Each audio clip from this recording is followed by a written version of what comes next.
পয়লা বৈশাখ মানে তো তারেক রহমান, অবশ্যই তারেক রহমান। পয়লা বৈশাখ দিয়ে তারেক রহমানের হযরত উপাধি দেওয়া হোক।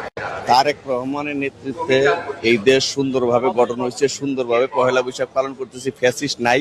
হযরত তারেক রহমান 50 বছর 100 বছর ক্ষমতা থাকুক, আমরা এটা চাই। আর এইভাবে পয়লা বৈশাখ হিন্দু, মুসলিম, বৌদ্ধ, খ্রিস্টান সবাই মিলে এই দেশটা সুন্দরভাবে সমস্ত বর্ষ, এই পয়লা বৈশাখ বলেন, চৈত্র সংক্রান্তি বলেন, পয়লা ফাল্গুন বলেন, সব উৎসব মুখরভাবে পালন করুক।